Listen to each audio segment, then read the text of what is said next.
Hello, classmates. Today we will study the arteries. The artery of the pulmonary circulation, the pulmonary trunk, is located within the pericardium. It is a short and thick arterial trunk originating from the right ventricle. It lies anterior to the ascending aorta. It ascends obliquely upward and to the left and right until below the aortic arch. It divides into the left and right pulmonary arteries. The left pulmonary artery is shorter. It runs horizontally anterior to the left main bronchus. It divides into two branches to enter the superior and inferior lobes of the left lung. The right pulmonary artery is longer and thicker. It passes posterior to the ascending aorta and the superior vena cava. It runs horizontally to the right towards the right hilum. It divides into three branches. They enter the superior, middle, and inferior lobes of the right lung. Slightly to the left of the bifurcation of the pulmonary trunk, there is a fibrous arterial ligament. It connects to the inferior border of the aortic arch. It is the remnant of the ductus arteriosus after its closure in the embryonic stage. If the ductus arteriosus remains unclosed 6 months after birth, it is called patent ductus arteriosus. It is one of the common congenital heart diseases. The arteries of the systemic circulation include the aorta, the arteries of the head and neck, the thoracic aorta, the abdominal aorta, the pelvic arteries, and the arteries of the lower limbs. First, let's look at the aorta.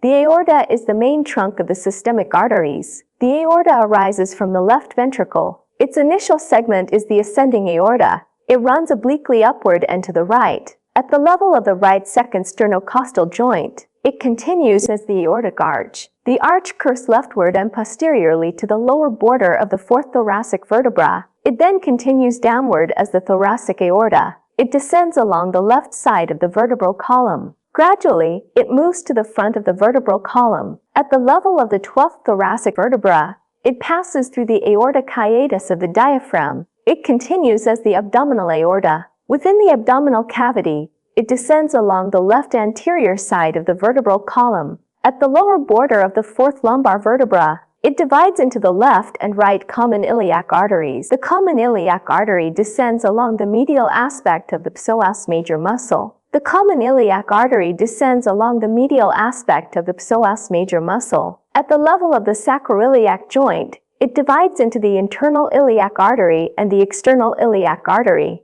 The ascending aorta gives off the left and right coronary arteries. Beneath the adventitia of the aortic arch wall, there are abundant free nerve endings, called baroreceptors. Below the aortic arch, near the arterial ligament, there are 2 or 3 millet-like bodies called aortic glomus, which are chemoreceptors. From the concave side of the aortic arch, several small bronchial and tracheal branches arise.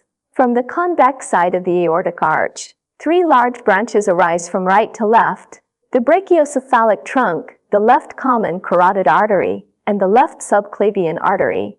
The brachiocephalic trunk is a short and thick trunk. It runs obliquely upward and to the right, posterior to the right sternoclavicular joint.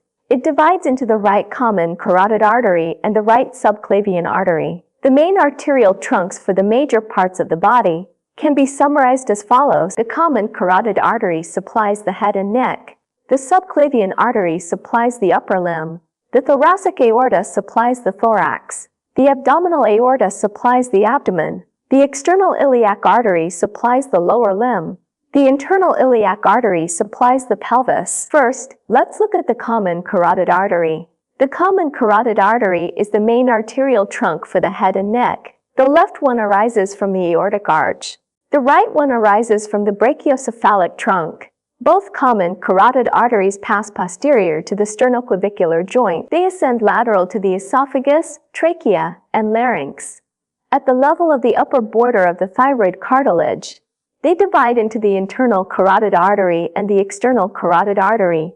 The upper portion of the common carotid artery is superficial. Its pulsation can be felt in the living body. During major bleeding in the face and head, one can press posteriorly and medially at the anterior border of the sternocleidomastoid muscle, level with the cricoid cartilage of the larynx, to compress the common carotid artery against the carotid tubercle of the 6th cervical vertebra. For emergency hemostasis, at the carotid bifurcation, there are 2 important structures, the carotid sinus and the carotid glomus. 2 important structures. The carotid sinus is the dilated portion at the terminal part of the common carotid artery and the beginning of the internal carotid artery. The adventitia of its wall is relatively thick. It contains abundant free nerve endings, called baroreceptors. When blood pressure increases, the sinus wall expands, stimulating the baroreceptors, which reflexively causes the heart rate to slow down, peripheral vasodilation,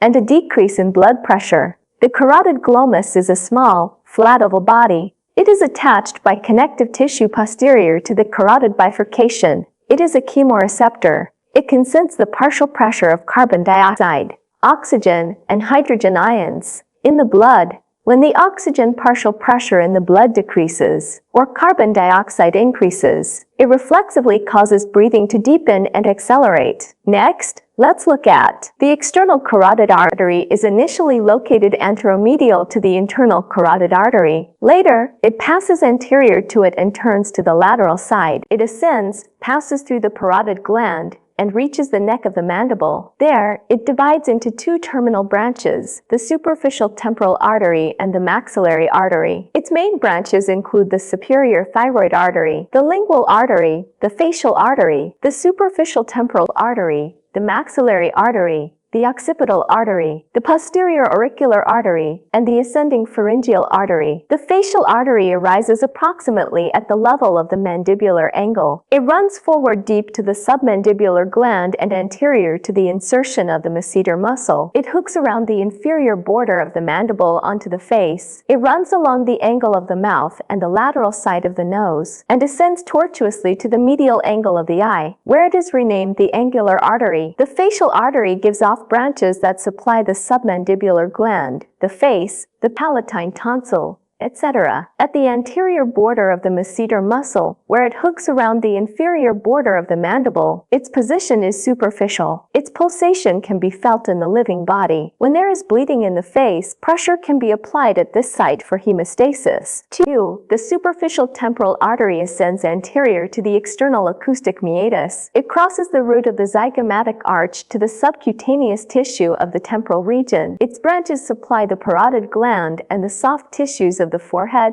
temple, and parietal region. Anterosuperior to the external acoustic meatus in the living body, the pulsation of the superficial temporal artery can be felt at the root of the zygomatic arch. Pressure can be applied here for hemostasis. 3. The maxillary artery passes deep to the neck of the mandible into the infratemporal fossa. It runs forward and medially between the medial and lateral pterygoid muscles to the pterygopalatine fossa. Along its course, it gives branches to the external acoustic meatus, tympanic cavity, teeth and gums, nasal cavity, palate, masticatory muscles, and dura mater, among others. The branch distributed to the dura mater is called the middle meningeal artery. It arises deep to the neck of the mandible. It ascends, passes through the foramen spinosum into the cranial cavity. It divides into anterior and posterior branches. They run closely against the internal surface of the cranial bone. They supply the cranial bones and the dura mater. The anterior branch passes deep to the Tyrian area of the skull. It is susceptible to injury in temporal bone fractures, which can cause an epidural hematoma. 2. The internal carotid artery, after arising from the common carotid artery, ascends vertically to the base of the skull. It enters the cranial cavity through the carotid canal. Its branches supply the visual apparatus and the brain. Alright, classmate, in the next class,